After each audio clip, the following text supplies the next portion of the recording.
5 തവണ തുടർച്ചയായി MLA ആയിട്ടും മന്ത്രിയാവാൻ കഴിയാതിരുന്ന ഒരു നേതാവുണ്ട് മുസ്ലിം ലീഗിൽ. ലീഗിൻ്റെ ഏറ്റവും കനത്ത ചില പരാജയങ്ങൾ നേരിട്ട് അനുഭവിച്ച ആളുമാണ്. വൈകിയാണെങ്കിലും അദ്ദേഹം പാർട്ടിയുടെ താക്കോൽ സ്ഥാനത്ത് എത്തിയിരിക്കുന്നു. വിജയിച്ചു നിൽക്കുമ്പോഴാണ് ലീഗിനെ നിയന്ത്രിക്കാൻ പ്രയാസം. KPA മജീദ് ഈ വെല്ലുവിളി ഏറ്റെടുക്കുമോ? നേരെ ചൊവ്വയിൽ മുസ്ലിം ലീഗ് സംസ്ഥാന general secretary Shri KPA Majeed.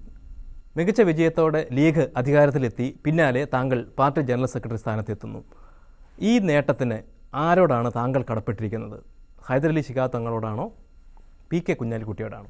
മുസ്ലിം ലീഗിന് ഏറ്റവും നല്ലൊരു വിജയം ഉണ്ടായി ഭരണ സംവിധാനത്തിൽ വന്ന സന്ദർഭത്തിലാണ് ഈ ഭാരിച്ച ചുമതല ഇന്ന് വന്നിട്ടുള്ളത്. അതിൽ തീർച്ചയായും എനിക്ക് പാർട്ടിയോടും പാർട്ടി ലീഡർഷിപ്പ് സംസ്ഥാന പ്രസിഡന്റ് തങ്ങളോടും കുഞ്ഞാലിക്കുട്ടി സാഹിബിനോടൊക്കെ പ്രത്യേകമായ കടപ്പാടുണ്ട്. രണ്ടുപേരിൽ കൂടുതൽ കടപ്പാട് ആരോടാണ് എന്ന് ചോദിച്ചാൽ അങ്ങനെ വേർതിരിച്ച് പറയാനൊക്കില്ല. പൊതുവെ കടപ്പാട് പാർട്ടിയോടും ലീഡേഴ്സിനോടാണ്. ET മുഹമ്മദ് ബഷീർ ഇതേ പരിപാടിയിൽ തന്നെ ഒരിക്കൽ പറഞ്ഞു, ലീഗിലെ കുഞ്ഞാലിക്കുട്ടി ഒരു അനിവാര്യതയാണ് എന്ന്. ആ അനിവാര്യതയ്ക്ക് മാറ്റം വരാൻ എന്തെങ്കിലും സാധ്യത താങ്കൾ കാണുന്നുണ്ടോ? കുഞ്ഞാലിക്കുട്ടി സാഹിബ് പാർട്ടിയെ സംബന്ധിച്ചിടത്തോളം ഒരു അനിവാര്യ ഘടകം തന്നെയാണ്. പാർട്ടിയെ ഇത്രയും കാലം ഇത്രയും ഭംഗിയായി കുഴപ്പമില്ലാതെ മുന്നോട്ട് കൊണ്ടുപോയതിൽ നിർണായക പങ്കുവഹിച്ച ആളാണ് കുഞ്ഞാലിക്കുട്ടി സാഹിബ്. എൻ്റെ ചോദ്യം, ഈ അനിവാര്യതയ്ക്ക് മാറ്റം വരാനുള്ള സാധ്യത താങ്കൾ കാണുന്നുണ്ടോ എന്നെങ്കിലും? ആ സാധ്യത തള്ളി അത്രയും കാണാൻ പറ്റില്ല ഇപ്പോഴത്തെ അവസ്ഥയിൽ. കുഞ്ഞാലിക്കുട്ടി ഒറ്റയ്ക്ക് ചെയ്തിരുന്ന കാര്യങ്ങളാണ് ഇപ്പോൾ 2 പേർക്കായിട്ട് വിഭജിച്ച് കൊടുത്തിരിക്കുന്നത്. കുഞ്ഞാലിക്കുട്ടിക്ക് പകരം വയ്ക്കാൻ ആളില്ലാത്തത്ര നേതൃദാരിദ്ര്യമാണോ ലീഗിലുള്ളത്? അത് പാർട്ടി ഒരു നയപരമായൊരു തീരുമാനത്തിലെത്തി. അതെന്താണെന്ന് വെച്ചിട്ടുണ്ടെങ്കിൽ ഒരാൾക്ക് ഒരു പദവി കൊടുക്കുക, അതേപോലെ തന്നെ പാർട്ടിയുടെ പ്രവർത്തനങ്ങളിൽ അധികാര സ്ഥാനങ്ങളിൽ കേന്ദ്രീകൃതമാകുക, അധികാരങ്ങൾ വികേന്ദ്രീകരിക്കുക. ഈ 2 നയസമീപനത്തിൻ്റെ അടിസ്ഥാനത്തിലാണ് 2 സെക്രട്ടറിമാർ വന്നത്.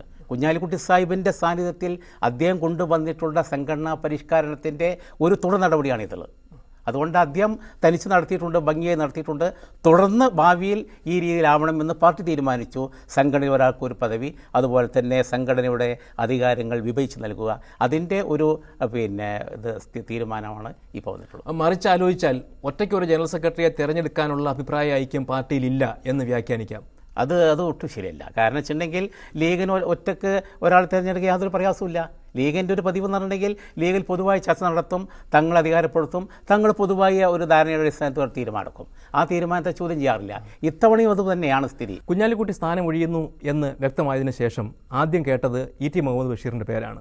പിന്നീട് KPA മജീദിൻ്റെ പേര് മാത്രമായി. ഒടുവിൽ 2 പേരും കോംപ്രമൈസ് എന്ന നിലയിൽ വരികയായിരുന്നു. ഇതിനിടയിൽ എന്താണ് സംഭവിച്ചത്? പാർട്ടിയെ സംബന്ധിച്ചിടത്തോളം ഈ വന്ന ഒഴിവിൽ ആളുകളെ തീരുമാനിക്കാൻ വേണ്ടി സംസ്ഥാന മുസ്ലിം ലീഗ് അധ്യക്ഷൻ തീരുമാനിച്ചു. പാർട്ടിക്കകത്ത് ഡിസ്കഷൻ ഉണ്ടായിട്ടില്ല. പക്ഷേ ഈ അധികാരം തങ്ങൾക്ക് നിക്ഷിപ്തമായപ്പോഴും തങ്ങളുടെ നിലപാട് തങ്ങൾ തീരുമാനം പ്രഖ്യാപിക്കുന്നതിന് മുമ്പ് എല്ലാവരുമായി ആലോചിക്കുന്നതാണ്. ഈ ആലോചിക്കുന്നതിന് മുമ്പ് എൻ്റെയോ ബഷീറിൻ്റെയോ സ്ഥാനങ്ങളെ സംബന്ധിച്ച് പാർട്ടിക്കകത്ത് യാതൊരു ചർച്ച നടന്നിട്ടില്ല. ആ ഒരൊറ്റ ദിവസമേ ചർച്ച നടത്തിയിട്ടുള്ളൂ. അന്ന് തന്നെ തങ്ങൾ തീരുമാനമെടുത്തുള്ളത്. അതിനെക്കുറിച്ചൊരു ആശയക്കുഴപ്പങ്ങളൊന്നും യാതൊരുവിധ ആശയക്കുഴപ്പം അഭിപ്രായമൊന്നും ഉണ്ടായിട്ടില്ല. താങ്കൾ കുഞ്ഞാലിക്കുട്ടിയേക്കാൾ സീനിയറായ നേതാവാണ്. താങ്കൾ ആദ്യം MLA ആയപ്പോൾ കുഞ്ഞാലിക്കുട്ടി മുനിസിപ്പൽ ചെയർമാൻ മാത്രമായിരുന്നു. പക്ഷേ ഇപ്പോൾ കുഞ്ഞാലിക്കുട്ടി പറഞ്ഞാൽ അനുസരിക്കുന്ന മജീദ് എന്നാണ് KPA മജീദ് എന്ന് ചില ആളുകൾ ആക്ഷേപിക്കുന്നുണ്ട്. അതിൽ താങ്കൾക്ക് ആക്ഷേപം തോന്നുന്നുണ്ടോ? അത് പല രീതിയിൽ രാഷ്ട്രീയത്തിൽ പല രീതിയിൽ ആക്ഷേപങ്ങൾ വരും. അതൊന്നും ഞാൻ അത്ര മുകളിലെടുക്കാറില്ല. പക്ഷേ അദ്ദേഹമായിട്ടുള്ള ബന്ധം എങ്ങനെയാണ്? അദ്ദേഹത്തിന് അവിടെ നല്ല ബന്ധമാണ്, നല്ല ആത്മബന്ധമാണ്, എത്രയോ വർഷങ്ങളോളമായിട്ടുള്ള ബന്ധമാണ്.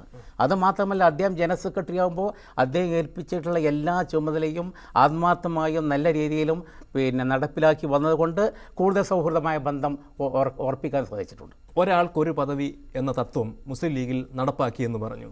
പക്ഷേ അഖിലേന്ത്യാ പ്രസിഡന്റായ അഹമ്മദിനും അതുപോലെ അഖിലേന്ത്യാ സെക്രട്ടറിയായ അബ്ദുൾ സമദ് സമദാനിക്കുമൊന്നും ഇത് ബാധകമാവാത്ത എന്തുകൊണ്ടാണ്?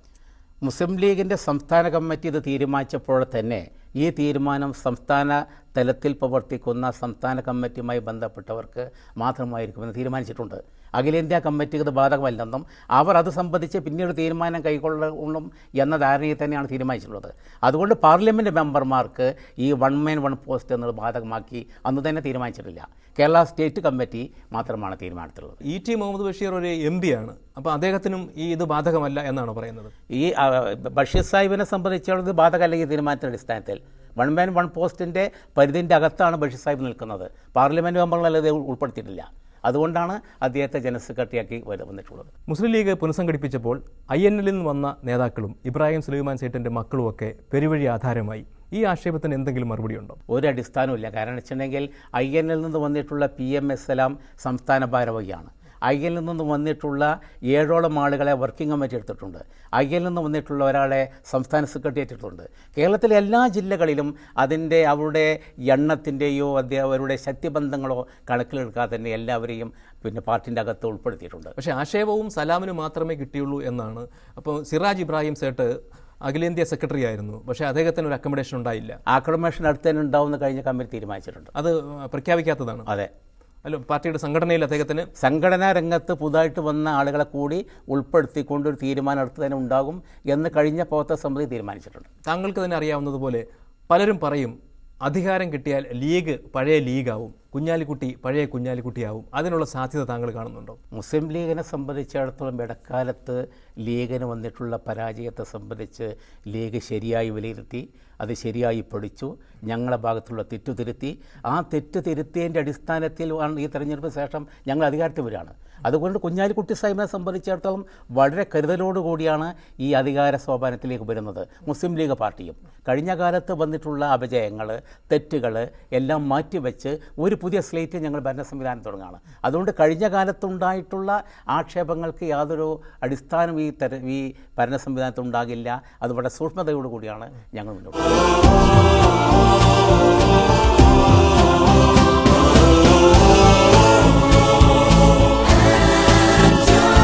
Different people, one home.